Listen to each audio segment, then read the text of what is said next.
welcome to Your Best Interviews. My name is Eric Smith. Thank you so much for spending the time with me. I know that there's a lot of places that you could go for this information, so thank you for spending it with me. If this is helpful, please share with others. My goal is to help as many people as possible during this time. Today, what I want to talk about is the question that often comes at the end of an interview where someone might ask you, or a hiring manager might ask you, so tell me something about you that's not on your resume, or is there anything else that you would like me to know about you as a candidate? This can be a tricky question because it's open-ended. It comes at the end of the interview. Oftentimes, if you get this question and you're not prepared for it, what ends up happening are people tend to oversell themselves or ramble at the end because they're looking at this as kind of that elevator pitch, that final elevator pitch to sell themselves one more time, and they end up just overselling a lot of things that are on the resume.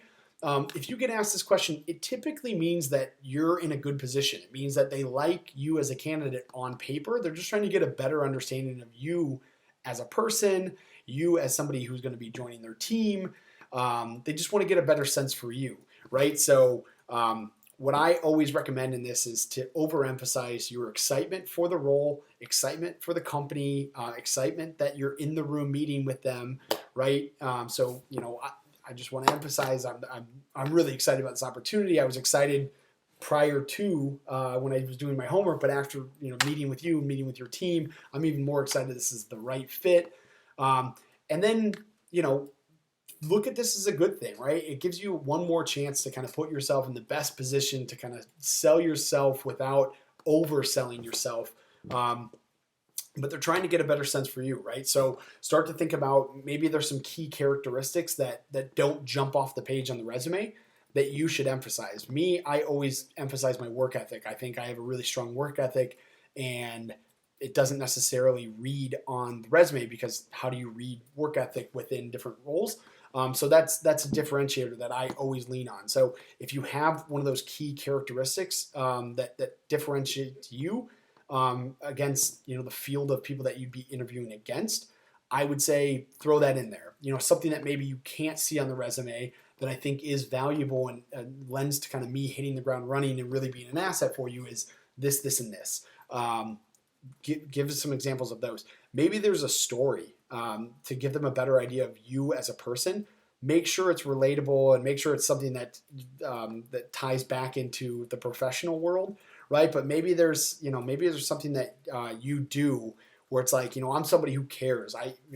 Here's a story of something that I did that went above and beyond, but it's kind of emphasizes me as a team player, me being committed to a bigger goal or mission, or maybe it is I'm somebody who really believes in the mission of what you guys are doing, and that maybe isn't so readily available or easy to read on the resume, but the reason I'm here today, the reason I went out of my way to interview with you guys is because I connect with the mission, and this is kind of some examples of why I think I would be a great asset to your company and to the organization at large. And so those are some key things to kind of think about. Again, the goal here is to be prepared for it, right? If they ask you this question and you're not prepared, it's really easy to ramble and be like, I've got a lot of experience and I'm skilled in this, and I've done these other roles that I think will help me in this role. You're just restating the resume. You're kind of overselling yourself.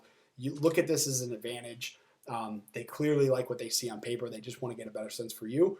And so think through what are those key differentiators? What specifically about you do you want them to know? Be concise about it. Again, maybe it's a story that you can relay, or it's a mission or passion that you have that directly ties to why you're interviewing. But have those ready. It's one last chance to kind of do a really in-depth or more personal sales pitch as to why you're the best person from the person side of the interview. So think about those, prepare for the question, and you'll be in good shape. Good luck.